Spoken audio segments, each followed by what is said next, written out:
अस्सलाम वालेकुम शाराए दोस्तों से मैं हूं अब्दुल क़य्यूम सिद्दीकी और आप हैं AQS के साथ। मेरे साथ हसनात मलिक और मियां दाऊद एडवोकेट। मियां दाऊद एडवोकेट अब तो तकरीबन सभी जानी पहचानी शख्सियत हैं। जब से इन्होंने जस्टिस मुज़ाहिर नकवी के ख़िलाफ़ कंप्लेंट जो है वो दाखिल की, इन समेत और 10 कंप्लेंट्स हैं जिसमें पाकिस्तान बार कौंसिल भी शामिल है। लेकिन आज इन्होंने जो है वो एक और आइनी दरख्वास्त सुप्रीम कोर्ट ऑफ पाकिस्तान में दाखिल कर दी और ये ताल्लुक़ रखती है वही सुप्रीम जुडिशल काउंसिल की कार्रवाई के हवाले से, जिसमें उन्होंने सुप्रीम जुडिशल काउंसिल के एक जज जस्टिस एजाजुल एहसन पर एतराज़ किया है कि उनको SJC से अलग हो जाना चाहिए। पहले इन्होंने ये दरख्वास्त सुप्रीम जुडिशल काउंसिल को दी थी, लेकिन फिर उसके बाद ये यहाँ पर आ गए। जस्टिस मुज़ाहिर नकवी भी एतराज़ात कर रहे हैं कि 3 जज साहिबान जो हैं वो भी इसमें ना बैठें। पहले उन्होंने मुख्तलिफ़ एतराज़ात वापस लिए थे, लेकिन फिर आइनी पिटीशन जो रिवाइज़ दाखिल की और जिसमें वो शोकास नोटिस और अपना जवाब तमाम चीज़ें लगाई हैं, उसमें उन्होंने फिर कहा कि वो उन्होंने एतराज़ात जो हैं वो बरकरार रखे हैं। ये दोनों दरख्वास्तें देखते हैं कि अब समाअत के लिए लगती हैं या नहीं लगती हैं। दूसरी जो बड़ी ख़बर है वो ये है कि सुप्रीम कोर्ट ऑफ पाकिस्तान में ज़राए का दावा ये है कि आइंदा जुमेरात को मुमकिना तौर के ऊपर जो जुल्फ़िकार अली भुट्टो का रेफरेंस है जो 2011 में पीपल्स पार्टी की हुकूमत के दौरान सदर आसिफ अली जरदारी ने भिजवाया था। जुल्फ़िकार अली भुट्टो का जो सज़ाए मौत थी ज़ियाउल हक़ के दौर के अंदर उनको दी गई थी, जिसको उर्फ़ आम में अदालती कत्ल कहा जाता है। तो वो भी मुकदमा जो है वो तकरीबन 10-11 साल के बाद जो है वो समाअत के लिए मुकर्रर किए जाने की इत्तलात हैं। इन दोनों चीज़ों पे बात करते हैं। तो सबसे पहले तो हसनात मलिक साहब, जुल्फ़िकार अली भुट्टो का केस, मियां दाऊद से क्या करें? वो मेन केस, क्योंकि वो मेन केस है, आपकी भी बड़ा उसमें इंटरेस्ट है, तो वो केस असल में ज़्यादा ज़रूरी है। अच्छा, निकाल लेते हैं किसने कितने व्लॉग किए हैं, किसका इंटरेस्ट ज़्यादा है, आपका या मेरा? नहीं, आपके हवाले से तो बाकायदा जिक्र है ना कि AQS जो है स्टाइल है जज साहब के खिलाफ। हाँ, तो आप ज़रा मैं की चूंडी वड्डी जाए साहब। यार, सुप्रीम कोर्ट का जज एक अपनी पटिशन सुप्रीम जुडिशल काउंसिल में एक दरख्वास्त में AQS का जिक्र कर रहा है। हाँ, चाहे वो आनर है, चाहे वो जो भी है, तो आप पहले उससे जिक्र करें। चाहे वो जो भी है, क्या मतलब बताए ना। हाँ, वो बताए जो भी है कि क्या मतलब। वैसे अच्छा, वैसे उसके अंदर जो चीज़ें एट्रीब्यूट की हैं उसमें कुछ हकीकत है? नहीं, वो अब देखें, वो जज साहब क्योंकि आप तो आई विटनेस भी है ना कुछ चीज़ों के, बताएं मुझे। नहीं, आप कहते हैं जज साहब से फ्रॉड हो गया है, ये भी तो एक गलत बात है। जज साहब ने खुद कहा मेरे साथ फ्रॉड हो गया। इन्होंने क्या कहा? जज साहब ने अपने रिप्लाई के अंदर खुद कहा। अगर जस्टिस मुज़ाहिर नकवी साहब की कहाँ का है, कहाँ का है? ये जज साहब ये फरमाते हैं अपने एलिगेशन नंबर 2 और 3 का जवाब देते हुए, जज साहब ये फरमाते हैं कि मुझे तो पता ही नहीं चला कि जो 2 बच्चे हैं शहबाज के वो माइनर हैं, और मुझे उसने धोखे के साथ जो है वो मेरे साथ चीज़ें जो है वो सेलर ने अगर गलती की है तो सेलर ने बता किया और सकते आई हैं एम द विक्टिम, नहीं। आई एम द विक्टिम, ये कहा ना साहब, उन्होंने। ये कैसे साबित कर सकते हैं कि जज साहब को पता था जज साहब क्या भाईजान, किस जज चीज़ साहब का? ने- किस कि जी चीज़ 2 का? माइनर का, वो उनको तो पता नहीं था। जज साहब मैं वो बताऊं, तो कहते हैं नहीं पता था। जज साहब ने जो अपनी आइनी दरख्वास्त के अंदर इल्ज़ामात और जवाब रिप्रोड्यूस किए हैं ना, उसमें जज साहब ने ये फरमाया है कि जो डेक्लेरेशन का सूट था ना जी, वो मार्च 2021 में आया, और जो सेलर है वो दिसंबर 2021 में मेरे पास आया। ये जज साहब ने खुद तस्लीम कर लिया। अब दिसंबर 2021 में जब ये सेलर जज साहब को मिला और जज साहब ने वो सिविल कोर्ट का वो ऑर्डर पढ़ा, उसके अंदर एग्जिबिट P4 लगा हुआ है। वो एग्जिबिट P4 क्या है? वो फैमिली रजिस्ट्रेशन सर्टिफिकेट है। वो मैं आपको दिखा देता हूँ, आप कहते हैं तो ये मैं आपको भी दिखा देता हूँ। उस फैमिली रजिस्ट्रेशन सर्टिफिकेट के अंदर वो जो को पेलेंटफ है उस दावे का, को पेलेंटफ, वो ये कहता है कि मैं 21 क्या उसे कहते हैं, वो बनता है 2021 में वो बच्चा जो है वो माइनर बालिग ही नहीं है। तो जज साहब के सामने जब वो फैमिली रजिस्ट्रेशन सर्टिफिकेट आ गया, तो फिर जज साहब ने वो प्रॉपर्टी ख़रीदने से क्यों जो है वो इनकार नहीं किया? क्यों? इस वजह से नहीं किया क्योंकि जज साहब जो है वो 2012 से इस प्रॉपर्टी के पीछे थे। ये देखें, 2012 से जज साहब इस प्रॉपर्टी के पीछे थे। ये मुबैना था, इल्ज़ाम है ये तो आपका इल्ज़ाम है ना यार जी, इसी चीज़। ये देखें, ये इसके ऊपर 3 जून 2004 का फैमिली इस को पेलेंटफ है हसन शहबाज जो बेटा है। यूं करके दिखाया, यूं ये देखें, हाँ। वो उसका एग्जिबिट P4 लगा हुआ है। इस डिग्री की बुनियाद के ऊपर वो जज साहब को जाके मिला, तो जज साहब को पता नहीं चला कि ये तो डिग्री ही गैर कानूनी है। हो सकता है जज साहब क्रिमिनल काम करते हैं, उनको सिविल का नहीं पता हो, ये भी तो हो सकता है ना, मुमकिन है यार। नहीं, सरफे नज़र हो गया हो, कोई बंदा इनके बिहाफ पे डील कर रहा हो। हमें तो कानून में ये बताया जाता है, पढ़ाया जाता है, हम ये सीखते हैं कि जो जज सुप्रीम कोर्ट के जज बनता है तो उसकी तमाम लॉज के ऊपर जो है वो तमाम लॉज के ऊपर जो है उसकी ग्रिप होती है। 2021 में तो गलबन वो हाई कोर्ट में थे ना, हाँ। जब लेकिन ये हाई कोर्ट के जज को तमाम कानून का पता होना चाहिए। जज साहब की अभी आप सुप्रीम कोर्ट में जस्टिस मुजार नकवी साहब की आप जजमेंट उठा के देखें, उन्होंने सिविल के ऊपर भी नहीं, आप जजमेंट कह रहे हैं दी। कि वो जज 2021 में तो नहीं, मेरा ख्याल है कि वो सुप्रीम कोर्ट के जज बन चुके हुए थे 2021 में। 22 मार्च में मेरा ख्याल है नहीं बनेगी, 21 में बन गए थे, हाँ। बन गए थे। तो जो अच्छा। दिसंबर 2021 में जज साहब ने खुद तस्लीम किया, मुझे पता चला है, ये फैमिली रजिस्ट्रेशन सर्टिफिकेट भी उनके पास था, तो फिर भी जज साहब को नहीं पता। जज साहब इतने ही बोले हैं नहीं यार, कि ये उनके देखें ना, साथ फ्रॉड हो गया। मतलब अच्छा। वो तो खुद लिखा है ना अच्छा, उन्होंने कि दूसरी- उनको नहीं पता था यार। अब नहीं भी पता हो सकता है इंसान को। दूसरी भाईजान, बात वो तो- ये है कि आप ये आपकी तरफ से ये इल्ज़ाम है कि जी वो जो मालियत जो है वो ज़्यादा है और बताई जो है वो उन्होंने 10 करोड़ है या 13 करोड़ 10 है। करोड़ 62 लाख हाँ। नहीं, जो सेल डीड है उसके ऊपर तो 10 करोड़ 62 लाख है। डीसी रेट है। पाकिस्तान में तो डीसी रेट ही होता है। अब डीसी रेट के तहत उनका 10 करोड़ या 11 करोड़ का उन्होंने ली है प्रॉपर्टी। आप कैसे कह सकते हैं कि ये 40 करोड़ की है, 10 करोड़ की होगी? किस तरह ट्रांजिशन उनके कैसे पास आप- सारी हम होगी? हम इसीलिए सुप्रीम जुडिशल काउंसिल में आए हैं, और सुप्रीम जुडिशल काउंसिल जब इस बाबत इंक्वायरी करवाएगी तो उसी इलाके की रजिस्ट्रीज समन कर ले, उसकी मार्केट वैल्यू के लिए इंडिपेंडेंट लिक्विडेटर इंडिपेंडेंट मेरी प्रॉपर्टी है, मेरी प्रॉपर्टी है, मैं उसको 10 करोड़ की बेचूं, मैं उसको 40 करोड़ की बेचूं। लेकिन ये तो मन प्रॉपर्टी चलेगा सौदा है ये ना। मन चले की बात नहीं है ना, ये फ्रॉड है। देखिए- ये फ्रॉड 2012 से होता आ रहा है और ये रिकॉर्ड के ऊपर फ्रॉड है। ये कोई देखिए पाकिस्तान नहीं, मैं गुजारिश करूं, ये पाकिस्तान के अंदर और पंजाब के अंदर ना जो डिफेक्टिव प्रॉपर्टीज़ होती हैं ना, उनकी ख़रीदारी ऐसे ही कम वैल्यू में होती है, और इस प्रॉपर्टी की भी वैसे ही हुई। ये सारी दुनिया जानती है, ये 40-50 करोड़ रुपए की प्रॉपर्टी है और जज साहब ने 10 करोड़ में ख़रीद ली है। सेल डीड 10 करोड़ की है, रिप्लाई में लिखते हैं मैंने 13 करोड़ की खरीदी है। ये रिप्लाई में उन्होंने लिखा है। लेकिन ये बताएं कि अगर 10 करोड़ है और बैंकिंग ट्रेल है, पैसे उन्होंने दे दिए हैं और डीसी रेट है, तो फिर क्या मसला है? वो तो कह रहे हैं कि एक उन्होंने जो है ना प्लॉट गुजरांवाला के अंदर 47 लाख रुपए का ख़रीदा था, फिर उसके ऊपर स्ट्रक्चर बना, फिर उन्होंने 6 करोड़ का बेचा और 6 करोड़ को बेचने के बाद फिर उन्होंने गुलबर्ग के अंदर एक प्रॉपर्टी ली और फिर उसको सेल करके तो फिर वो पैसे उन्होंने दिए हैं। हाँ, वो तो उसमें इसमें क्या मसला है? इलीगैलिटी है ना, कैसे? गैर कानूनी तौर के ऊपर। ये देखे ना, जज साहब खुद ये बात तस्लीम करते हैं कि मैंने अपनी इनकम टैक्स रिटर्न में रिवाइज करके उसको 6 करोड़ को 7 करोड़ 20 लाख रुपए किया, यानी कि कहाँ पे किया? कहाँ लिखा है? जज साहब ने ये वो जवाब है जो सुप्रीम कोर्ट में उन्होंने दाखिल किया। जो आईनी दरखास्त में उन्होंने जमा करवाया सर, वो ये कहते हैं कि मैंने the wealth statement was revised 3 times for the following reason. क्या रीज़न थी कि 5 अक्टूबर 2021 को मेरी जो गुलबर्ग की प्रॉपर्टी है उसकी 72 मिलियन थी, जो गलती से 60 मिलियन 6 करोड़ जो वो लिखी गई थी, तो मैंने 7 करोड़ 20 लाख रुपए उसमें उसको लिखा। अब मान लिया कि ये जज साहब कह रहे हैं कि ये मैंने 7 करोड़ 20 लाख रुपए में लिया, लेकिन आप ये इसकी जो सेल डीड की मोअज़्ज़ज़ जज साहब ने ये गुलबर्ग वाली प्रॉपर्टी की, इसके ऊपर ये देखें, ये मोअज़्ज़ज़ जज साहब की ये सेल डीड है, ये सेल डीड है सर। इसके ऊपर लिखा हुआ है कि ये 4 करोड़ 44 लाख 90 हज़ार रुपये में ख़रीद रहे हैं। अब कोई एक बात सच्ची है या जज साहब सच्चे हैं? मियां साहब, वो पाकिस्तान में यही होता है कि डीसी रेट कम टैक्स बचाने के लिए अमूमन लोग करते हैं, तो इसमें क्रिमिनलिटी क्या है? क्रिमिनलिटी नहीं है, अब ये ये फ्रॉड जैसे है। एतजाज एहसन कह रहे थे कि वो मलिक रियाज वाला 190 मिलियन पाउंड वाला कि उसने टैक्स अवॉइड करना अवॉइड है, करने के लिए किया टैक्स है। एवेड नहीं किया उन्होंने। तो जज टैक्स पे क्या, अवॉइड जज करना अगर ठीक है। टैक्स जो है वो बचाए तो उस पे भी क्या ये आप समझते हैं कि वो मिसकंडक्ट है? हसनात साहब, आप जो जजेस का कोड ऑफ कॉन्डक्ट है ना, उसका मुताला करें ना, तो जज कौन होना चाहिए सुप्रीम कोर्ट का? जिसका आला मेयार हो, जिसका आला ज़रफ़ हो, जिसका आला Untouched अखलाक of हो, greed, untouched of greed। लालच से पाक होना चाहिए जज साहब। लेकिन आप जज साहब की कैंट की प्रॉपर्टी को जस्टिफाई करने के लिए जिस तरह से जस्टिस मुजार नकवी साहब ने अपनी वो फेक मनी ट्रेल क्रिएट की है, ये फेक मनी ट्रेल क्रिएट की है, उसका एक कैसे बैंकिंग सारा कुछ है। बताए ना।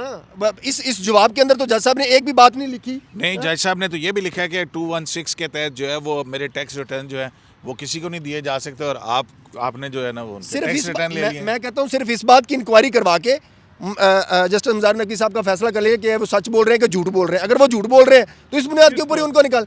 भाई मेरी कंप्लेंट के साथ अगर इनकम टैक्स रिटर्न नथी हो तो मैं अपनी शिकायत ही वापस लेने के लिए तैयार हूँ। और बाकी जो 10 हैं शायद उनमें उनका किसी के साथ मेरा साथ लेना देना ही कोई नहीं जी, मेरा उसके साथ नहीं, लेकिन ये बताएं, लेकिन मुझे इसमें भी ये- उन्होंने अच्छा, आपका नहीं, नाम आप- तो नहीं अच्छा, लिखा। बात सुनिए, उन्होंने अपनी मियां साहब- कॉन्स्टिट्यूशनल पिटीशन में 2 मरतबा मेरा जिक्र किया, मियां साहब, 2 मरतबा मेरा जिक्र किया कि मैंने ये वो इलीगली ऑब्टेन की। अच्छा मियां साहब, आप वो जो आप बता रहे हैं कि फेक मनी ट्रेल है, उन्होंने एक प्रॉपर्टी बेची है, ली है, बेची है, सारा रिकॉर्ड मौजूद है और वो सारा डीसी रेट के तहत, कैसे आप कह रहे हैं कि फ्रॉड है? ये जज साहब ने एलिगेशन नंबर 4 का जवाब देते हुए ये लिखा कि मैंने 47 लाख वाली प्रॉपर्टी जो है वो 6 करोड़ में बेची। 6 करोड़ के मैंने 2 पे ऑर्डर वसूल किए, एक जो है 25 मिलियन का है, एक है 30 मिलियन, 5 मिलियन मैंने कैश में वसूल किए। जबकि इनकम टैक्स ऑर्डिनेंस की सेक्शन 75A ये कहती है कि आप 5 मिलियन की कोई ट्रांजैक्शन बैंक के अलावा कर ही नहीं सकते। यहाँ पे भी जज साहब जो है वो कानून की खिलाफ वर्जी कर रहे हैं। जज साहब ये मनी ट्रेल अपनी बैंक स्टेटमेंट जो है वो साथ लगा देते। इसकी जो डिटेल लिखी है तो कैंट वाली प्रॉपर्टी की भी वो पे ऑर्डर जो है वो बीच में लिख देते, बता देते उन्होंने ये 10 करोड़ या 13 करोड़ कितने का भी लिया। नहीं तो वो सेल डीड के अंदर लिखा ना 10 करोड़ 62 लाख रुपए का उन्होंने लिया है जी। तो उसके साथ नहीं बताया कि कौन से पे ऑर्डर कैसे उसको ट्रांजैक्शन कैसे भाईजान हुई है। वो सेल डीड खुद बताती है कि मैं फ्रॉड के ऊपर मबनी हूँ। उसकी वजह सेल डीड के अंदर कानून के मुताबिक उसके सारे कंटेंट, मोड, तरीकाकार वाज़ेह होना चाहिए, लेकिन उस सेल डीड में ना ये लिखा हुआ है कि पैसे कैसे दिए गए, कैश के जरिए दिए गए, बैंक के जरिए दिया, पे ऑर्डर के जरिए वैसे दिया वो गया। सेल डीड के अंदर लिखा क्या है वो पढ़िए आपके पास यहाँ पे कहीं। जी वो सेल डीड है ना जी, ये हाँ बिल्कुल वो उसको पढ़ लेते हैं ना कि क्या लिखा है उसके अंदर। कुछ भी नहीं लिखा हुआ सर। उन्होंने मोड ऑफ पेमेंट के बारे में कोई जिक्र नहीं है। कहते हैं the parties have agreed all expenses including legal fees, stamp duty, registration fee, FBR, ये सारी फीसेस जो हैं वो कहते हैं कि जो वो वेंडी हैं वो पे करेंगे। और ये हमारी ट्रांजैक्शन जो होगी है 10 करोड़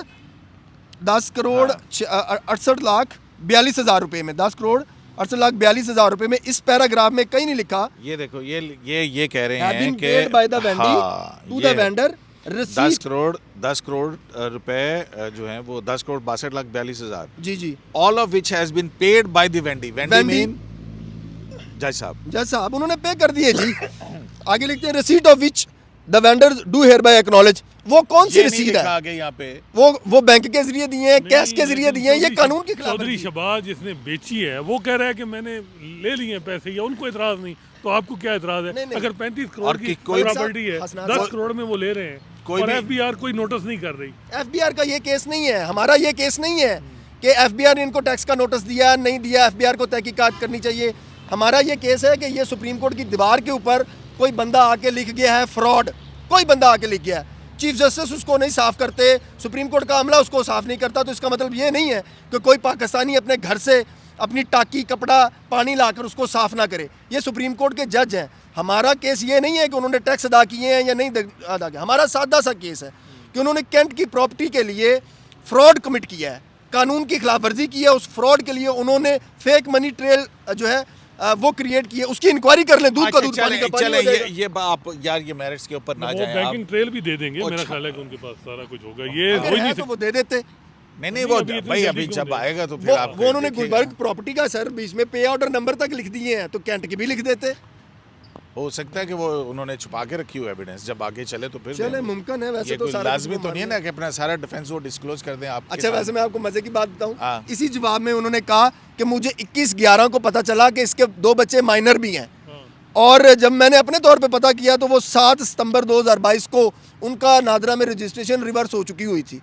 21 नवंबर से लेके आज के दिन तक जब सुप्रीम कोर्ट के जज को ये पता चल गया है कि मुझे कोई बंदा धोखे से ये चीज़ बेच नहीं, गया, नहीं, लेकिन वो कह रहे हैं कि जब ये सारा कुछ हुआ उसके बाद जब रिकॉर्ड चेक किया तो उसमें ये मान ली 21 को पता चल गया जज साहब को, प्रॉपर्टी खरीदने के बाद 3 महीने बाद वो नाम आए उनके। मान लिया। और जज साहब को ये पता चला 21 नवंबर 2023 की हेयरिंग के दौरान। हाँ। 21 नवंबर से लेके आज 6 दिसंबर है, इन्होंने अभी तक शहबाज के खिलाफ कोई किसी किस्म की कोई कार्रवाई की या अखलाकी तौर के ऊपर, अखलाकी तौर के ऊपर आप सुप्रीम कोर्ट के जज हैं, आपको जब ये पिक्चर क्लियर हो गई है कि बच्चों का हक मारा गया है, आप वापस कर दें उसकी प्रॉपर्टी यार। अच्छा चलें उसका वालिद ही नहीं बता रहा तो जज साहब क्या करें? उनके चौधरी शहबाज ने ही अपने बच्चों का नाम अखबार इश्तिहार हो जज गया, साहब और कोई चौधरी property शहबाज पे साहब आया जो है नहीं। वो आपस में मिले हुए थे।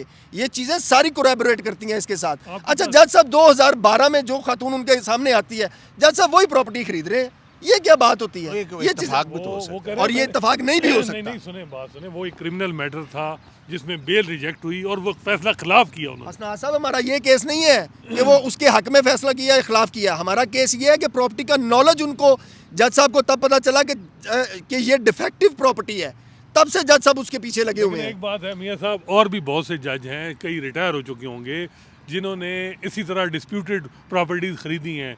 बैंकिंग आपके इल्म में है कोई? जहाँ बैंकिंग में भी आपके होंगी। इल्म में है कोई ऐसा नहीं, जज? वो- खामखा के अंदर आप क्यों अच्छा, किस तरह की नहीं, बात करते हैं नहीं, कि लेकिन ये हो बताएं- सकता है, नहीं, हो ये सकता है बताएं क्या? कि होने सिर्फ- तो बहुत कुछ हो सकता नहीं, है। बात सुने ना, अब दो बंदे तुसी लाइक माइंडेड हो गए हो। अच्छा लाइक माइंडेड नहीं, ये कानूनी बात है और ये इसमें तो कोई फैक्चुअल बात नहीं है। अच्छा। मैं ना हसनात साहब आपसे ना, आपके समेत पहले भी मैंने एक दफ़ा रिक्वेस्ट की, किसी टैक्स के वकील को साथ बिठा के उससे ना 4 बातें पूछ लें जो जज साहब ने अपने जवाब में लिखी हैं। जज साहब ने लिखा है कि मैंने 3 मरतबा टैक्स रिटर्न जो है वो रिवाइज की, रिवाइज मान ली। वो कहते हैं मैंने टैक्स रिटर्न इस वजह से रिवाइज की कि मैंने रेंटल इनकम जो है वो गलती से लिखी गई थी। तो आपने कानून के मुताबिक सिर्फ रेंटल इनकम को छेड़ना था और उसके लिए भी आपने कानूनी तकाजा पूरा नहीं किया। आपने डिप्टी कमिश्नर की अप्रूवल लेनी थी, वो भी नहीं आपने ली। और आपने आगे जाके अपनी जो 6 करोड़ की प्रॉपर्टी है उसको 72 करोड़ की लिख रहे हैं। इसके लिए तो आपने 72 करोड़ की नहीं है, सॉरी 7 करोड़ 20 लाख। 7 करोड़ 20 लाख के लिए। तो ये तो आपको इख्तियार ही नहीं था। ये बताएं, अच्छा, उन्होंने अच्छा, ये वो किया। सवाल। अच्छा, और ये ठहर किया जाओ, है। तुसी अच्छा, क्यों बात लड़ते हैं सुने, यार? अगर ये सारा कुछ किया है तो एफबीआर ने नोटिस दिया जज साहब? भाईजान, ये एफबीआर का केस नहीं आप- है। आप- ये चीज नहीं, आप ये सवाल चीज कैंट repeat की कर रहे हैं, प्रॉपर्टी वो को देख चुका है नो, इसने। नो, नो, नहीं, नो। सुने, रिवाइज नोटिस आप कह रहे हैं ना कि उन्होंने किया, उन्होंने बार बार ये चीजें की, तो अपनी एफबीआर कैंट का की काम नहीं था। ये कैंट की प्रॉपर्टी की फेक मनी ट्रेल जस्टिफाई करने के लिए ये मैं इसको नहीं, corroborate रद्दोबदल हुई। कर- नहीं, वो ये जब कह रहा है कि रद्दोबदल हुई अगर रिटर्न की। रद्दोबदल हुई है तो वो यही तो कह रहा है कि इसका एक तरीक़ाकार है, ठीक है। उसके लिए इनकम टैक्स कमिश्नर से आपको इजाज़त लेनी होती वो है, ली वो होगी। चीज़ें नहीं है।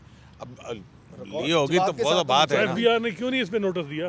तो अगर हाँ, एफबीआर नोटिस मेरी बात सुने, अगर एफबीआर नोटिस नहीं लेता, हमारा तो एलिगेशन ये है और मैं सुप्रीम जुडिशल की काउंसिल की कार्रवाई चूंकि आपको नहीं बता सकता, वरना हमारा तो केस ही सिर्फ ये है कि जिस वक्त ये सारी ट्रांजैक्शंस हो रही थी, की जा रही थी, तब एफबीआर समेत सारी रियासत जस्टिस नकवी को जो है वो ओबलाइज करने के चक्कर में थी, क्योंकि उन्होंने मुशर्रफ वाला केस में रियासत को ओबलाइज किया था। नहीं नहीं, इस पे मतलब अच्छा चले ठहरे ना, गिव इट टू ना, मतलब फंस ना जाओ ना एक जगह। तो आपने अब ये तो ठीक है, आपने जस्टिस इजाजुल हसन पे क्यों एतराज़ कर दिया? सर हमारा जब ये जस्टिस मुज़ाहर नकवी ने अपनी आईनी दरख्वास्त दायर की, उसमें हमें पता चला कि एलिगेशन नंबर 1 जो है वो ऑडियो लीक्स की बाबत है और उसमें जज साहब को नोटिस हुआ है। अब वो ऑडियो लीक्स जो हैं वो साबिक सीसीपीओ लाहौर गुलाम महमूद डोगर के मुकदमे की बाबत है और उस मुकदमे की समाअत करने में उसमें कोई वो तो नहीं लग रहा कि भाई कि गुलाम मोहम्मद डोगर के केस का हवाला नहीं है, वहाँ तो है है कि ना फलां हवाला। केस ये नहीं, जोया नहीं, साहब नहीं। और फलाना और नहीं ये नहीं ना। नहीं सर, वो उसमें खसूसी तौर के ऊपर जिक्र है उस ऑडियो में कि आपने गुलाम महमूद डोगर का मुकदमा वो उधर लगा हुआ है, तो चौधरी परवेज़ लाई साहब, जिसको इमरान खान साहब पंजाब का सबसे बड़ा डाकू कहते थे, वो ये कहते हैं कि अच्छा मैं गल कर लांगा जस्टिस मुज़ाहर नकवी दे नाल, ठीक है। और उसके बाद वो मुकदमा हुआ, उसकी समाअत हुई, उस बेंच में जस्टिस इजाजुल हसन साहब भी शामिल है। अब चूंकि ऑडियो लीक्स में उस वाले एलिगेशन के ऊपर नोटिस हो चुका है, तो हम ये समझते हैं कि कोई भी वो जज जो गुलाम महमूद डोगर के बेंच का हिस्सा था, उसको सुप्रीम जुडिशल काउंसिल का मेंबर नहीं होना चाहिए। ये आर्टिकल 10A की वायलेशन है और हमने अदालत लेकिन में यही इसी दरख्वास्त हवाले की है। से एक सुप्रीम कोर्ट के अंदर भी यही केस था और उसमें भी जो है फेडरेशन ने एतराज़ किया था कि 3 जज साहबान जो हैं वो उठ जाएं, जिसमें एक मुनीब अख्तर साहब थे, एक इजाजुल हसन साहब थे और तीसरे चीफ जस्टिस उमर अता बंदयाल साहब थे। उसके अंदर तो उन्होंने ये एलिगेशन जो है वो रिजेक्ट कर दिए थे कि हम नहीं उठते इस बेंच की नहीं, हेयरिंग जज ने से। खुद ही डिसाइड करना है। जज ने तो खुद डिसाइड करना होता है ना। चले, अगर तो सुप्रीम कोर्ट इस तरफ लेके जाती है तो हम इसको, ये पहली दफ़ा चूंकि प्रोपोजिशन सामने आई है तो हम देखते हैं इसका आगे से लीगल, इसको ऐसी बात नहीं है कि छोड़ देंगे, इसको डिसाइड करवाएंगे। लेकिन जज नकवी का साहब, अगर मफादात का बात ये टकराव है है- या बाइस का है, ये फैसला तो उस जज ने खुद करना है ना। हमारा 22 का केस नहीं है सर, हमारी तो कॉन्स्टिट्यूशनल पिटीशन ये है कि कॉन्फ्लिक्ट ऑफ इंटरेस्ट, प्रोप्राइटरी की डिमांड ये तकाजा करती है, आर्टिकल 10A इस बात का तकाजा करता है, इनकी शमूलियत। 10A जो है वो नकवी साहब के मामले में भी है और भी पाकिस्तान में 150 के करीब सुपीरियर कोर्ट के जजेस हैं। आप सिर्फ नकवी साहब का ही केस है कि जी मैंने 70 साल में एक जज को फारिग कराना है, और क्यों नहीं और भी तो मामलात होंगे ना, सिर्फ नकवी साहब क्यों? अच्छा कुछ एक केस ले आए ना। नहीं मैं तो सवाल भी तो कर सकता ना, आपके काउंटर सवाल कर सकता हूँ। आपके इल्म में ऐसे और जज हैं जिनकी इस तरह की प्रॉपर्टी वो सर तो बात यह है कि एक ही बज़ाहिर यही है कि मियाँ साहब का आजकल फोकस ही सिर्फ एक जस्टिस नकवी साहब, तो ये क्यों? प्रॉपर्टी उनकी मेरा सामने सवाल आई है, है। वो जवाब दो। भाईजान प्रॉपर्टी उनके सामने आई, इलीगैलिटी उनके सामने आई, इनकम टैक्स रिटर्न्स के अंदर फ्रॉड उनका सामने आया, उन्होंने सारी बातें तस्लीम कर ली हैं। दूसरा एक और बात आ रही है मियाँ साहब की, ये प्रॉक्सी कंप्लेंट है और ये जजेस की जुडिशल पॉलिटिक्स हो रही है और ये चीज़ें हो रही हैं, इसको कैसे आप जस्टिफाई करेंगे? देखिए जो एलिगेशंस है ना, वो तो जस्टिस नकवी साहब और उनके हामी जो कुछ यूथी है ना, वो बहुत तरह के लगा रहे हैं। मैं कहता हूँ आपके, मैं तमाम इल्ज़ामात को मान लें, आप सही भी कह रहे हैं, आगे चलें। क्या ये सारे इस सारे इल्ज़ामात के बावजूद भी क्या कैसे सुप्रीम कोर्ट के मान लें यार? नहीं सुप्रीम कोर्ट के क्या किसी जज को ये इख्तियार है कि वो यतीमों, गरीबों और बच्चों का, मजबूर फैमिली का, उसकी ज़बरदस्ती ब्लैकमेलिंग से प्रॉपर्टी खरीद ले? ये तो कोई बात नहीं, इसकी तहकीकात छोड़ दें और ये जो कंप्लेनेंट जो है उसके ऊपर एतराज़ करना शुरू कर दें। ये क्या बात हुई? अच्छा आप कहे कि नहीं, लेकिन कंप्लेनेंट की बोनाफिड भी तो देखनी है ना। नहीं, कंप्लेन सुप्रीम जुडिशल काउंसिल के रूल्स में ये कहीं बात नहीं लिखी हुई कि कंप्लेनेंट ने अपनी बोनाफाइड साबित करनी है। सुप्रीम जुडिशल काउंसिल के रूल्स में सिर्फ एक बात लिखी हुई है कि कंप्लेनेंट ने अपने आप को आइडेंटिफाई करना है कि हु इज़ कंप्लेनेंट। वो हमने आइडेंटिफाई कर दिया, अपना एफिडेविट दे दिया, बात खत्म होगी। उसके आगे सुप्रीम जुडिशल काउंसिल ने मालूमात की बुनियाद के ऊपर जो है वो तहकीकात करनी है। अभी तो इंक्वायरी की स्टेज है। और दूसरा अब आ जाए, ज़रा इस मौजू को छोड़ देते हैं। भुट्टो का अदालती कत्ल, जी जी सदारती रेफरेंस समात के लिए मुकर्रर हो रहा है इतने अरसे के बाद, क्या क्या उसके अंदर अब तक हो चुका? इसमें उसके इस बाद केस ये के अंदर कि- अब होगा क्या यार, देखिए ये बताएं अब यही मसला है कि कि इसमें ये जो अच्छा ये अब मामला ये कि भुट्टो का हमारे अदालती कत्ल है, ये इतने अरसे के बाद लगना, वो इस तमाम एक नाइंसाफ़ी हुई हुई है जो तारीख़ का जबर है, जिसमें ये भुट्टो के केस का एज ए प्रेसिडेंट भी पेश नहीं किया जाता है। एक अदालती तारीख़ के ऊपर इस सफ़ेद बिल्डिंग की इमारत पे एक बहुत बड़ा धब्बा है, जहाँ और बहुत सारे ऐसे धब्बे हैं कि जिसमें मार्शल लॉ को जायज़ करार दिया और बहुत सारा कुछ हुआ। तो ये उस सदारती रेफरेंस के हवाले से अब अदालत क्या करेगी, मैं ये पूछना चाह रहा हूँ आपसे। देखें बात यह है कि बिल्कुल वो लगना चाहिए मामला, और केस जो है वो लग, मैं ये नहीं कह रहा, मैं आपको बैकग्राउंड बता रहा हूँ कि पीछे कोई सदारती नहीं, रेफरेंस का बनेगा नहीं, क्या? नहीं वो सदारती रेफरेंस का क्या नहीं, वो कमेटी डिसाइड करनी है कि बेंच कौन सा होगा। और वैसे भी इस वक्त तो मुल्क में हालात ठीक हैं, भुट्टो रेफरेंस ही मामला जो है वो तारीख ठीक करना है। मेरा ख्याल है ये बेहतर है मामला हल हो जाए ये भुट्टो रेफरेंस के हवाले से, क्योंकि जिसकी जजमेंट की कोई जो नज़ीर ही नहीं। मुकदमात पड़े हुए हैं वो उनको ना देखा जाए। नहीं वो तो इमरान खान साहब के भी 5-6 केसेस हैं, साइफर केस है, इसके अलावा उस और पे भी नोटिस हो गया? उनकी एक मिनट, बेल उस पे मैटर नोटिस हो गया? नहीं उन्होंने नोटिस हुआ ऑफिशियल सीक्रेट एक्ट ओ भाई मेरी गाल सुनो, गया है ना। ICA हैं जो पेंडिंग हैं मिलिट्री कोर्ट में, वो भी एक मैटर पेंडिंग है। हाँ। इसके अलावा और जस्टिस नकवी साहब दुआई दे रहे हैं अपीलें कि मेरी दाखिल हो गए petition- जस्टिस नकवी साहब की पिटीशन भी लगनी चाहिए। तो लगा देना, मैं मुझे कोई इतराज़ है? मेरा ख्याल है कि जस्टिस नकवी साहब, शौकत सिद्दीकी साहब की पिटीशन, ICA जो फौजी अदालतों में ओ भाई 55,000 मुकदमा सारे लगने चाहिए यार। और बात सुने कि ये सारे प्रपोजल में अच्छा हैं। पहले वो मुशर्रफ वाला केस भी तो भुगत लिए ना। अच्छा चलें जी, बहरहाल बहुत शुक्रिया आपका। अपना क्या नाम है आपका? मियाँ दाऊद साहब और हसनात मलिक साहब, बहुत शुक्रिया आपका। शराय दस्तूर से अब्दुल करीम सिद्दीकी को AQS लाइव से इजाज़त दी।